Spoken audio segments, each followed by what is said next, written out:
All right, so here we have an example, which is about stress in college students.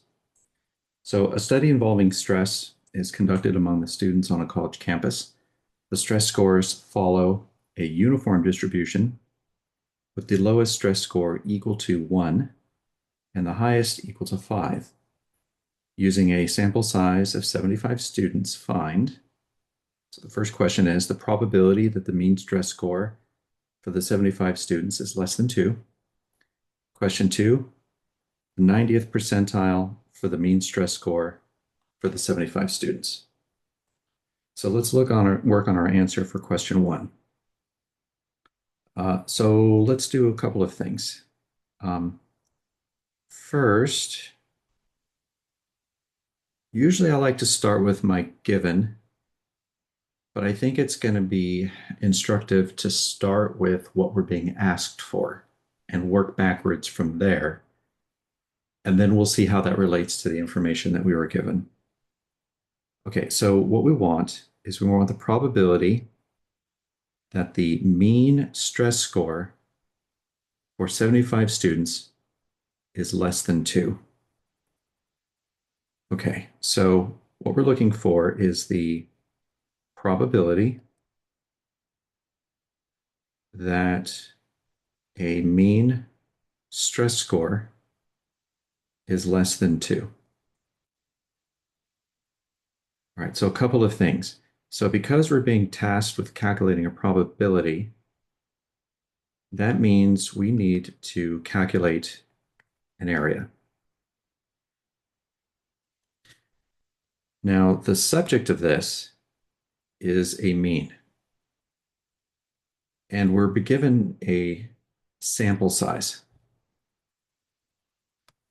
So what that is indicating here is that we're going to be working from a distribution of sample means. And that means this distribution of sample means needs to have an average, a mean of sample means, and we need a standard deviation of sample means. And this distribution will also be normal. It'll be a normal distribution. All right. So this is kind of one of the steps that we need to end up. So let me kind of put right here.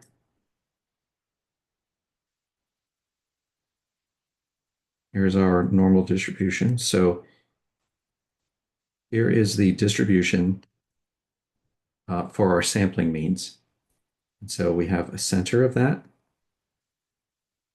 And then this will also have, a standard deviation associated with it,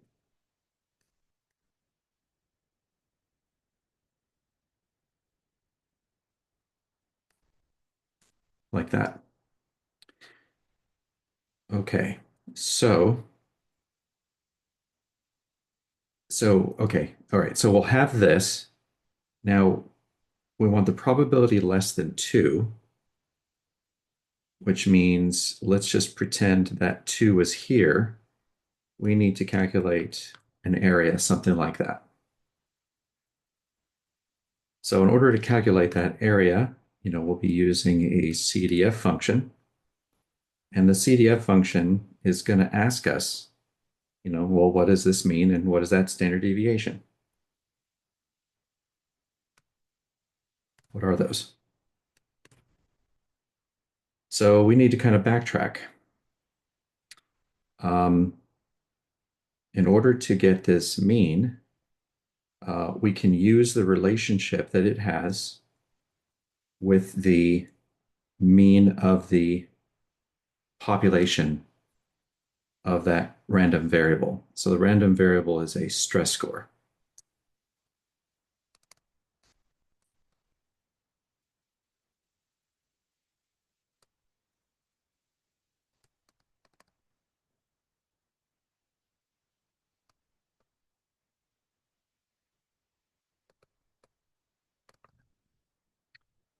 All right. So if we get this population mean, that will in turn let us get this value, which then we can put in our CDF function and use that to get our area. That's good. Now, in order to get the standard deviation, we need to use this function, which means we need the standard deviation of the population of our random variable and the square root of n. Now, fortunately, n was given to us. That's what 75 is. That's our sample size.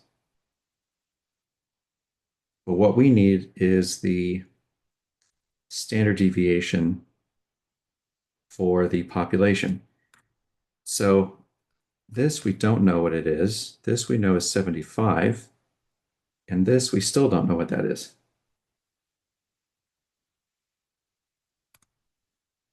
So how do we get the standard deviation of our population? And how do we get the mean of our population? So in the previous section in 7.1, you were just told what this was. So now I think it's important to now let's go back to the problem and see what kind of information was given to us and see if there's any help we can get. So it says a study involving stress, this would be stress scores, is conducted among students on a college campus. Okay, the stress scores follow a uniform distribution. There we go. With the lowest stress score equal to 1 and the highest equal to 5. All right, so now we can look at the distribution of our stress score random variable. And the distribution is uniform. It's not normal, it's not curved. It's uniform. And it goes from a value of 1 to a value of 5.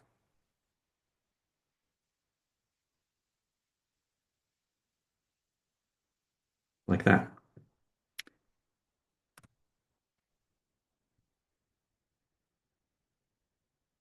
Okay. And there'll be some value here on the y-axis. And so from a value of 1, which is what the smallest, to a value of 5, which was the largest, this is what our uniform distribution looks like. I mean, that's the definition of a uniform distribution. Got this horizontal line. So this random variable is uniformly distributed, but what is the mean and what is the standard deviation for this? What are these two?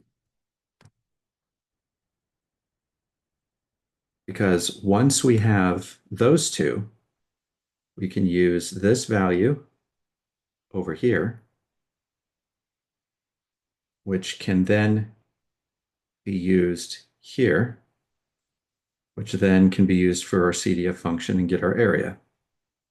If we get the mean of this uniform distribution, we can then use that here, which then lets us equal this value, which then we can put into our CDF and use that to get our area. So what we need to do is calculate the mean and the standard deviation of this uniform distribution we've got below. And this is where you have to kind of dust off the cobwebs a little bit. So back in chapter 5, when we did this, what were the equations for these two things? Well, the mean of this distribution was a plus b divided by 2. And the standard deviation of this uniform distribution was b minus a squared over 12 and the square root of all that.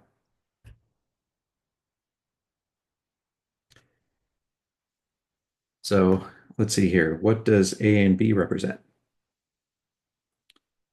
Well, a is the minimum value in the distribution, and b is the maximum value.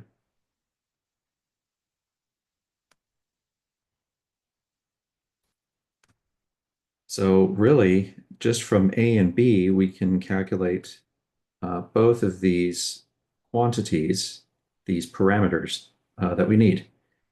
So let's see here. This is going to be 1 plus 5 divided by 2.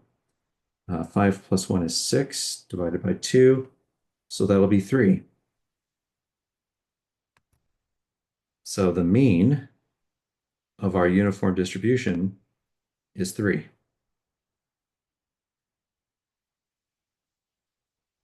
Now let's work out the standard deviation. So we're going to have 5 minus 1 squared divided by 12, and then the square root of all that.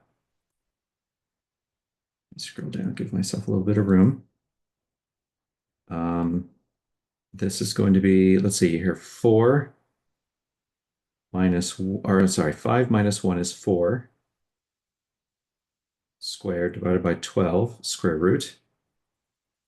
And then 4 squared is 16 divided by 12.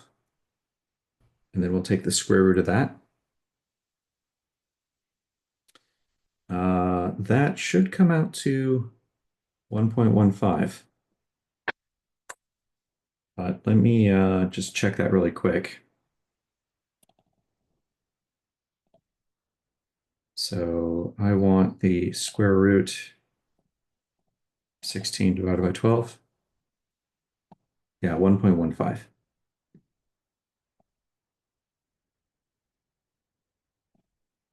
All right. So our standard deviation of our population of stress scores is going to be 1.15. And I know you're probably screaming at me that I'm using a rounded value, and you're right. I should probably store this in a variable in the calculator. All right, let me do that. Let's go ahead and store that. Let's see here, shift, arrow. Let me put it in O, like that. And let's see here with the Texas Instruments calculator, turn that on, clear this stuff. And I want the square root of 16 by 12. Okay, and I want to store that, so I'm going to hit this store button. So it's going to put my answer in O. So I hit the green alpha button, then the number 7 key, hit enter. Okay, that stores it there. All right, so now we have these two values. Then now we can now plug in here to the left.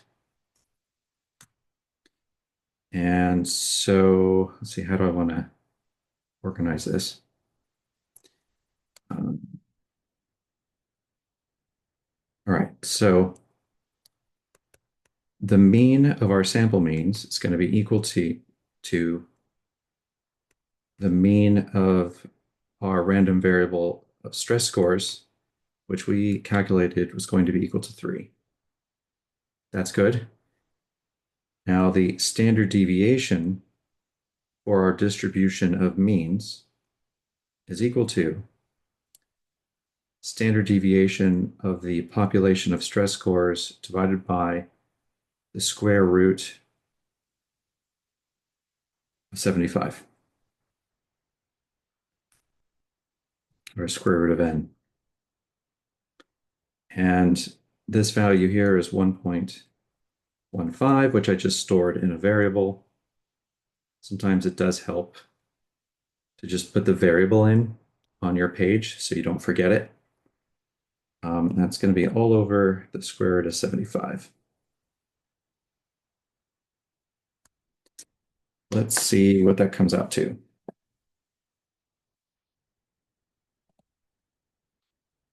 All right, so we're going to have, oops. Okay, we're going to have O divided by the square root of 75. Okay, 0.1333. Let me do that here.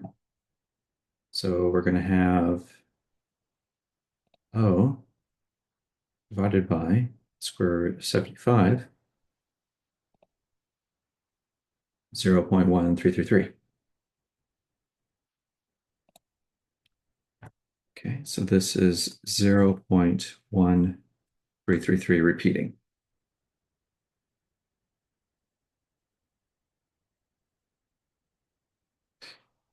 Okay, and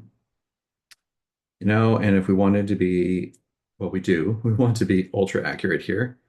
Let's store that into 0 or into O. So what that'll do is we're going to be replacing this value that we stored earlier for this one, okay, in that variable in the calculator, because we don't need this old one anymore. You don't have to do it this way, but that's the way I'm going to do it. So we want to take this and we want to store that in O. That's going to overwrite it. And we want to take this one, store that in O. There we go. Okay, so now that we've got that, now we are pretty much going to have what we need to calculate the probability that a mean will be less than 2. This value here in the middle is 3. So, putting a line here, sorry about that, putting a line here and labeling that 2 was a lucky guess on my part. So we want to calculate this area, which is less than 2. So we'll use normal CDF for that on the Texas Instruments. So go to the distribution functions, normal CDF. The lower value is going to be negative infinity. So that works. Just in case you forgot, I'll go ahead and clear that. You want to hit the negative button, not the minus, but the negative button. And we want to put an E there. So second and the comma button, that'll put an E, 99, with an upper value of 2, with a mean of 3. And the standard deviation I put in the variable O. So I'm going to put alpha 7. And I'm going to leave that up. So I'll have the information I need here for the numworks. So I hit the home button, go to distributions, go to the normal distribution, and the mean is 3. The standard deviation was O. So I'm going to hit the alpha 9. There we go. So you can put that in there. All right. And I want the area to the left. Area to the left of 2, given a mean of 3 and a standard deviation of 0.1333. So I've hit execute here. Yeah, it's giving me a really super small number. And if I hit enter here, and enter again, it's telling me it's 0. So how do we reconcile what the Texas Instruments calculator gave us and what the NumWorks calculator gave us? And this is important not just for NumWorks, but also for Texas Instruments users, because on Texas Instruments, you'll see answers like this with an E minus 14 on the end. So let me kind of tell you what that means. So we got 3.19 e negative 14 on the numworks calculator, and should I write that out? And we got 0 on the Texas Instruments. Well, what does 3.19 e minus 14 mean? That means 3.19 times 10 to the negative 14 power. So instead of kind of having a 10 with an exponent, they kind of use this capital letter E to stand for times 10. This is what's called scientific notation, if you're not familiar with it. So this is called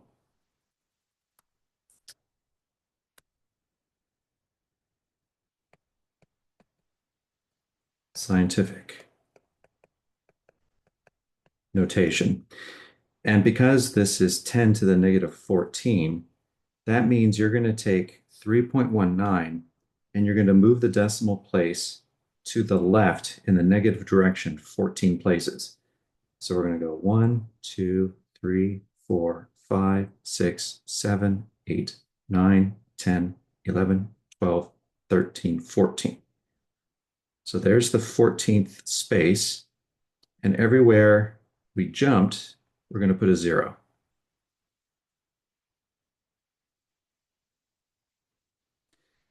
So the area that we calculated for the probability, the area is 0.0000000000000319, which is so small, it's effectively 0.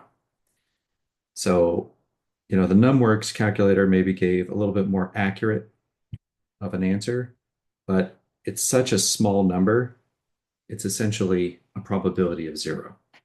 Okay, and that's what the Texas Instruments calculator did. All right.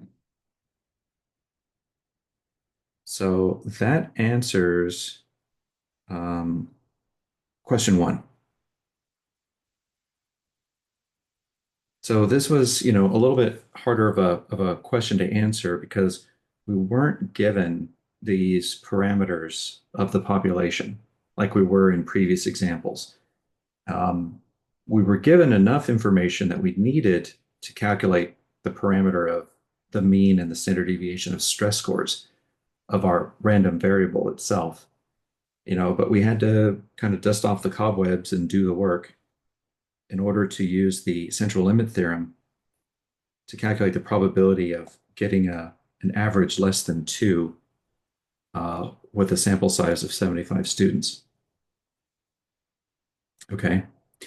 The next question is to find the 90th percentile for the mean stress score for the 75 students. So I've kind of rewritten the question here on the top of this next page. So let's go ahead and tackle this one.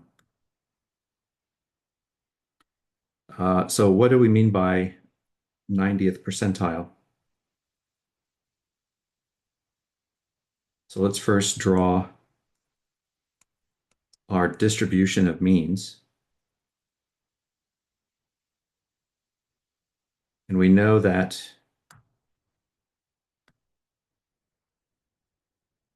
it's normally distributed with a mean of 3 and a standard deviation of 0.133. So it has a mean of 3 right here. So the 90th percentile is going to be some value. It's going to be some value, K, where 90% of all the other sample means would be smaller than it. So this 90th percentile means that the area of 0.90 is given to us. And so from this given area, we need to calculate this value of K. And so to do that, to go from area to value, we need an inverse distribution function in order to do it. And so on the Texas Instruments, there's inverse norm. So the area will be 0.9. The mean will be 3. The standard deviation will be 0.133. Or, you can use the variable O that I just did, and we want the area to the left. Uh, with the numworks calculator, again, we've got a mean of 3, standard deviation of 0.133, or we can use the lowercase o variable. I think that's what I used. And we'll put in an area over here on the right, and that'll give us a value. All right, so let's give that a try on both. So here, we're going to go to the distribution menu, go to inverse norm. We have an area of 0.9, a mean of 3, and a standard deviation. I'm going to put alpha 7. And we want the area to the left.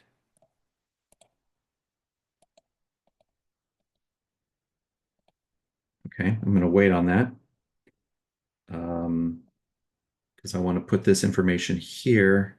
So it's already got it from the last problem. So over here on the area, instead of having this outrageously small area, I'm going to put 0.9. And now when I hit execute, I get a value of 3.17. So at a value of 3.17, a stress score of 3.17, an average stress score of 3.17, that's greater than 90% of all the other sample means in this distribution. And if I do the same thing here with the Texas Instruments, hit enter a couple times, I get 3.17. If you're using the older TI-83,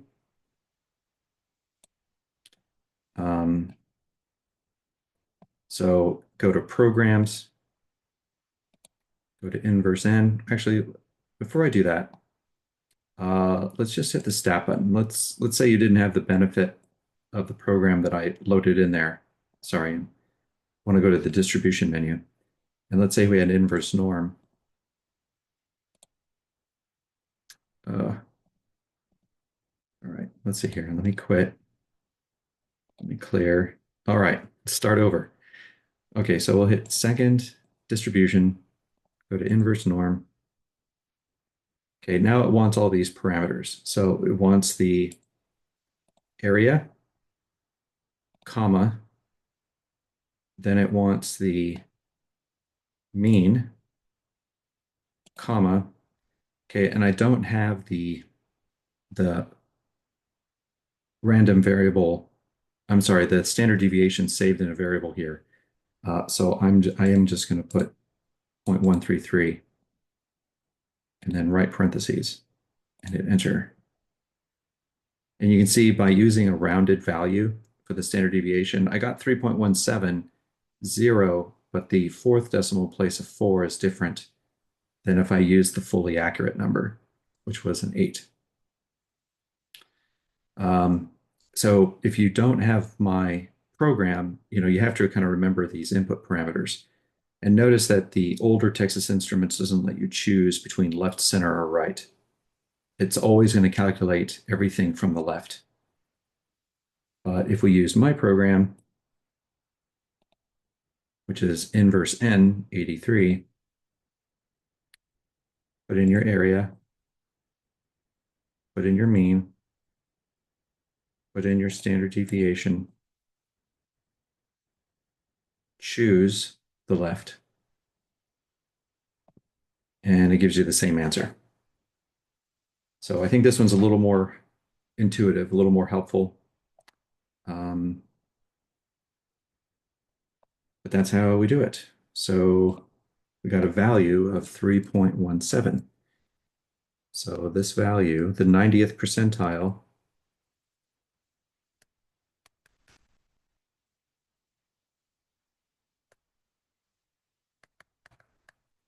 It's the 90th percentile. Okay, so I think that concludes this example. Let me know if you have any questions.